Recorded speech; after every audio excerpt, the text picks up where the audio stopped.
what have we thought of the first 4 episodes? What stood out in your mind? What's working? What's not? I feel like this whole war between the old gods and the new gods is still just gearing up, and we've not really seen any of the actual battles or war yet. And I think, that's something I'm looking forward to seeing for sure. And also how Shadow and Laura will then play into that. Because, we've seen the new gods, like with Lucy trying to recruit Shadow in the past. And, it'll be interesting to see if, he starts to sway more to one side than the other. Right now he's still with Wednesday, but, who knows, maybe something will happen there and he'll end up switching sides, or maybe he'll be some sort of just middle agent. And the tea leaves told Wednesday he's going to lose. Right. So that was interesting. Yeah. But then he says, that's just my fortune today. That was an interesting concept. We could have a whole conversation about whether or not fate can change and your fortunes can change. And that seems to be something that's really a motif in the story with the coins, right? Fortunes are changing a lot in this story. Well, do you think, so speaking of fortunes, we see, Sweeney gives him the coin. Yeah. His luck turns to utter garbage.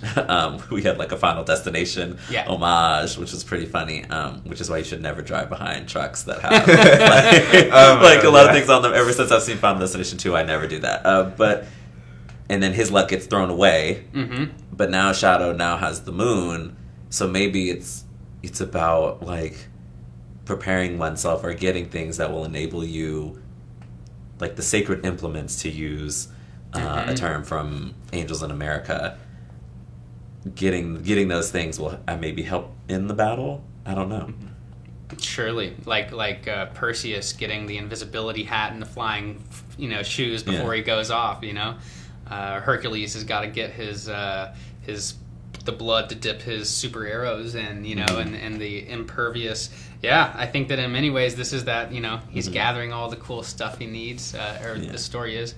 One thing that jumped out to me is circling back to their relationship with Laura, between Laura and Shadow, is she calls him Puppy. Can I tell you that for the first 4 episodes... You thought it was Poppy? I thought it was Poppy.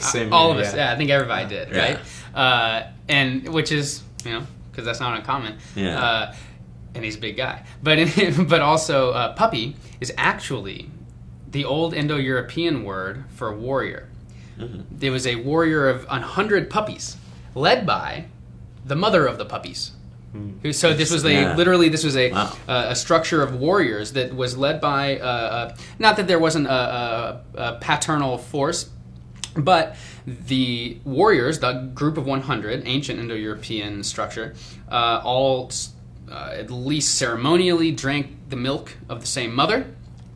This one mother, and all blood feuds were ended if you drank from the same milk of the same mother, by the way. This is to the point of trying to tackle a mother and get a little bit so that your blood feud would end. Yeah. No joke. Wow. But anyway, so she, at first, seeing him as a puppy is interesting because when does Dane Cook's character, what's his name? Oh, my Lord. Whenever he comes and the seduction happens, it's when he's burying her pet. So he's the new pet, right? And Puppy, so he's a pet too. And so there's something really interesting about this, this woman pulling the strings of warrior boys.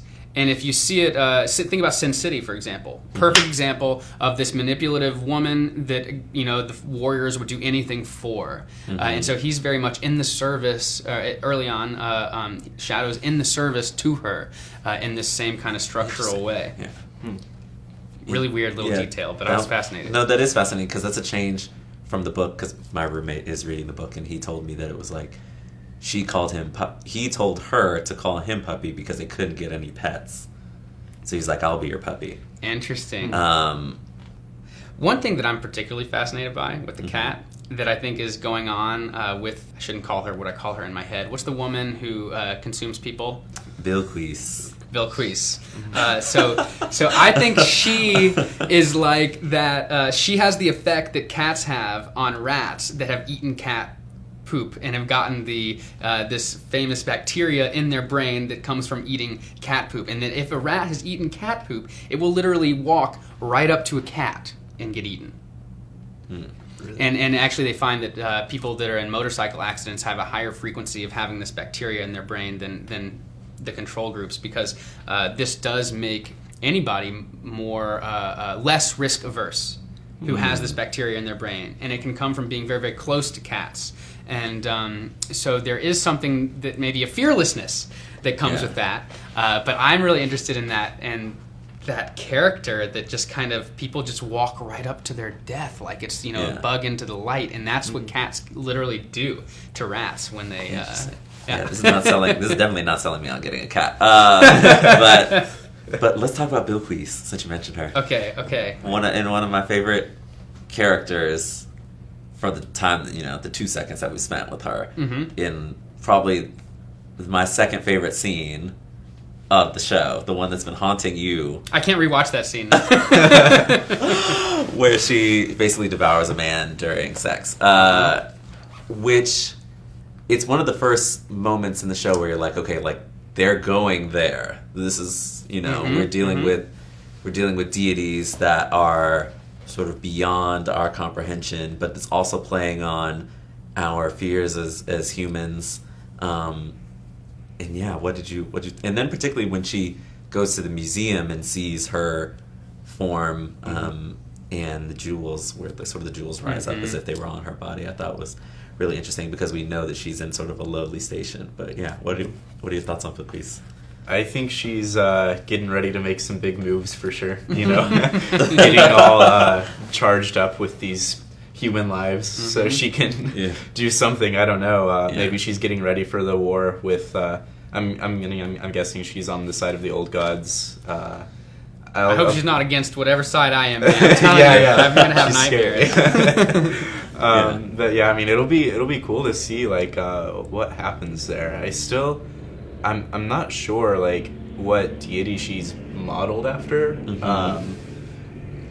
But I mean, I don't know. She's a terrifying character, honestly. Yeah. I'm not quite sure who all. My suspicion is that there are several inspirations for that character, but there's one that stands out in my mind, and that's Kali.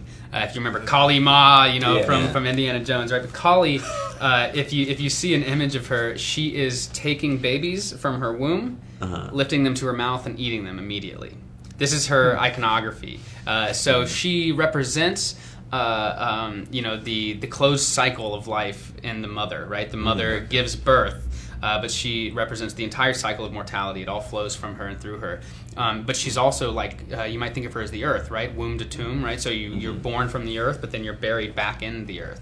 And of course, the earth and the goddess have been associated in many, many cultures. Yeah. So in some ways, that seems to be what's going on. This Kali thing, but the other thing that's interesting is of course it's going, she's not eating them. No, she's not. Devouring was me being careful with my words. Right. Devouring them with a different set of lips. Yeah, that seem to probably have teeth as well, is my suspicion. Well, they're not in pain. The people who are getting, the men and women. That's true. Who are getting devoured or not. So they love their. Okay, so this brings up another amazing motif. Yeah. Sex and death. And sex and death are constantly conflated. For example, in the Grail legends, Gawain fights for his life on a bed, so this kind of connects this incredible relationship of sex and death. And if you think about the tantric tradition, they focus on tantric sex, right? One of the whole focuses there is that after the orgasm is this moment of the French call it a little death. The clarity follows. Right? Just like, so after death, after sex, there's this moment of pristine clarity, but there's also this moment of undifferentiatedness, silence, stillness. And so there is a huge draw towards death and towards sex. It's the same fundamental urge towards union, oneness, stillness. And the mother, of course, is also, this is the Oedipal idea. Yeah. We're drawn back to the mother because this is the original source of oneness with the universe. When we become separated from her, we become separated from the universe. And so the Oedipal desire is to go backwards towards oneness, towards the original oneness of the mother, as opposed to forward, maybe something like the Grail Maiden that enables you to have a new form of oneness that comes with a new relationship with the feminine. One of my least favorite things about the show is how sprawling it seems to be. In that it has some great scenes, like that one, like another one that we will get ready to talk about. Yeah. But that it isn't cohering. And so episode 4 was the first one where it was like, this is a single moment in time, because if you look, I think we met the Jinn, because we might as well get ready to talk about him. We meet him in episode 2.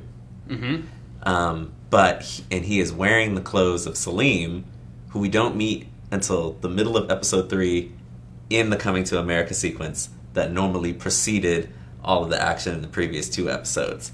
So they're playing around with time. I don't know if they're playing around with it very well, but the scene with the Jinn and Salim is great.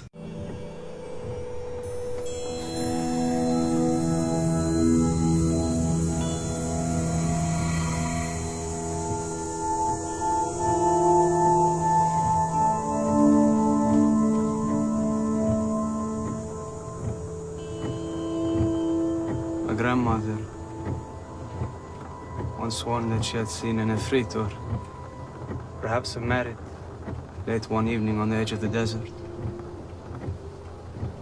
We had told her it was just a sandstorm, a little wind, but she had seen its face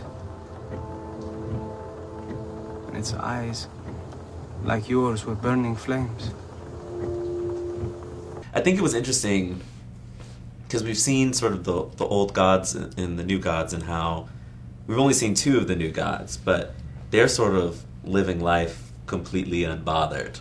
You know, Lucy pops up on the TV. Tech Boy is like saying that everything old is garbage, and and the old gods are like scraping by. Robbing banks. Robbing banks. Working at cattle slaughterhouses, but not getting to use their former method, with Chernobog. And the Jinn is stuck driving a taxi. Because he was even repressed in the old days. Yeah. And so it's like he's even more depressed about his further station in life. And so it's very interesting if you think about sort of the wish granting that comes with their sexual encounter, is like Salim, who is also very depressed about his life in America, everybody was like, oh, he's driving a cab, and I was like, you weren't looking at what the wish actually was. He wanted a way to make money in the country. Therefore, driving the cab is going to enable him to make money and stay in the country. Whereas selling trinkets wasn't really... selling trinkets was not going to work. Anyway. He didn't even get to sell any. So it was like, and the Jinn now is, free to go around the country, and he's sort of freed from in sort of their sexual encounter in that moment, freed both men. Gold cab, gold genie lamp, is that way? Freedom from in a way, the fire, that was a very... The way they shot that was really interesting. Yeah. That was maybe the unexpected moment.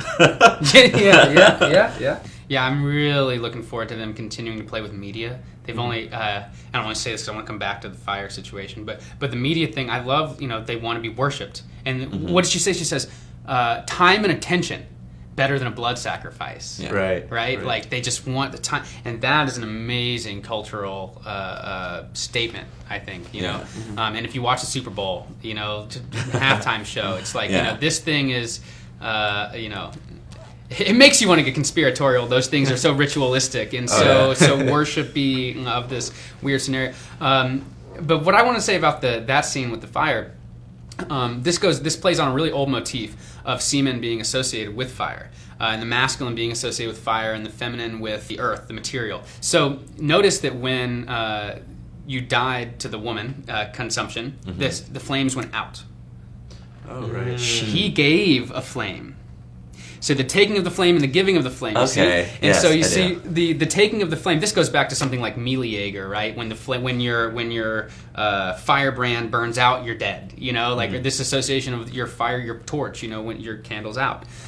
But adding, so now I'm going to say something that is definitely culturally dated. It's an old philosophy, but this is what the classical Greeks and Stoics believed, that women were like passive matter, and men were like fire and reason. Fire and reason were associated. This is why Prometheus stole fire, stole knowledge, the same thing, right? So there was this belief that the man's fire and reason went into the woman's womb and ordered everything around. Yes. And so the woman is the matrix of reality, the material of reality, the stuff. But the man is supposedly the reason, or this is what the fire represents. So it's so interesting, actually, though, it does play on this motif because the fire very clearly does go into him and kind of reprogram and redesign who he is in some way. Do you feel like the old gods maybe have more positive intentions for humanity than the new gods? I feel like they have less positive intention. And I'm not sure yet. I'm really interested because I feel like the tech boy, I think he clearly has no positive feelings for humanity. I think he wants to control. It seems very much like this kind of Illuminati conspiracy theory kind of attitude of or enemy of the state kind of like he can see through all eyes kind of thing. He makes me nervous, and he's actually, I expect him to become really interesting in the context of our contemporary culture as our own fear of being spied on all the time. Right. Yeah, it's like, I almost feel like the humans are just kind of like pawns in this whole war. It's just kind of its separate thing going on above the human world, and, the humans will play whatever role in it the gods need, but ultimately this is between... deities with like two different kind of visions for the world, and you have the new gods with the vision of this kind of globalized, tech-driven world full of entertainment and spectacle and all the things we love in the modern world versus still spectacle. That's a great point, though. Yeah, and then it's like you have the old gods then almost trying to preserve what they had for so long and trying to protect what they created. Yeah, that's why I feel like the old gods don't have the best intentions. I think that it's interesting. God's always selfish. Well, yes, I mean I think all of them are, but it's to how they view humanity in a way. I feel like the old gods have a sort of like these people are beneath me view. But they need them. But they need them, and so. It reminds me a little bit of Clash of the Titans, Mr. Wednesday, whoever he happens to be, even though we all pretty much have an idea of who Mr. Wednesday is. But, he's a con artist. I think he gets something out of conning people and, stealing the money and putting that whole thing on, but that has to be beneath him. Well, but at the same time, it's an expression of his character. He is a god of power, which means he gets what he wants by taking. He's a thunder god, Thunder god gets what he wants and he's just going to take it, So even though he doesn't go blazing with guns, he still just takes what he wants. That's true. Yeah, but it does seem much more egoless than you would expect this character to have been in ancient Greece, right? Much more humbled by the time and almost jaded and that kind of stuff. Yeah, I still don't entirely trust him. It's like I really, really like him, but I know that he's just like using shadow. And it's like part of me almost wants to see the humans come up and come out on top. Right. Back to Clash of the Titans. That's what happens there, right? Yeah. Well, there's this kind of interesting contract struck by humans and deities in the myth of Demeter and Persephone, because what happens is, Demeter is withholding all the rains, and it only matters because humans are dying, and that only matters to gods because when the humans are dying and they're not growing food, they can't make sacrifices to the gods, and the sacrifices are in jeopardy. So it goes back to this core Greek myth that the gods need humans to make their sacrifices to exist. And I think that one of the things that's fascinating about the new gods is that the worshiping is done unconsciously. They don't have to convince anybody to say blah, blah, blah. I need you to make sacrifice. No, just watch I Love Lucy. Right? Yeah. So the tech gods can be way more... they don't want to be known that they're deities, right? Whereas or at least that's my anticipation. Whereas the old gods, their whole approach was, I need to be known so people worship me. And now let's take this back to that motif of forgotten. Yes. That's horrifying to me. Going into the darkness, one of the ways of saying the darkness is forgotten. To be forgotten ever and entirely, that is like seriously, fearful darkness of death. But it also seems to be a core motif going on here, right? The deities need to be remembered and known, or at least the old deities do. So forgotten seems to be a huge mortal threat in this world. Belief was a really interesting theme. Like we also see that with shadow in the snowstorm. Yes. And he's like, he just wants to know whether or not he created the snowstorm. And, Mr. Wednesday is like, well, it's just, you can believe you're crazy or you can believe the world is crazy. And it's like all just a matter of faith and what you choose to make your reality. Why don't we could close with a commentary on the opening. Opening sequence, yes. I love the title sequence. Yeah. It's nice that a show is actually doing a title sequence. Mm-hmm. A lot of them just like a jingle. It took me several episodes to decide what the hell I think is going on there. And now that I have an idea, I think it's a giant totem pole. Right. It's a giant totem pole. Yeah. But what is everything on the totem pole? It's like it's all these like new iconic images, but kind of clashing with these old traditional images as well. Like you have the Buddha in there, but then you also have like the crucified astronaut and like the old like Western hero, the Western guy, like even that. a car. Right. Yeah. So I took this class in grad school and I was getting my PhD in myth, and one of the last classes was called God Complex, and we're looking at all these things that we put in the structure of the mind that has previously been reserved for God. Right, so sometimes it's you put the state on the pedestal, and this is the whole idea of what communism will do, right? Where you get rid of religion, and now the state is the religion, right? But all these things are various objects of God complex. Some people worship their cars. Right. Some people worship, this. So there are all these different complexes of what the divine is. All these different, they kind of, each icon is almost an icon for an American God complex, whether it's the car or it's, an actual religion that we still participate in, like the, Egyptian pyramid or something like that.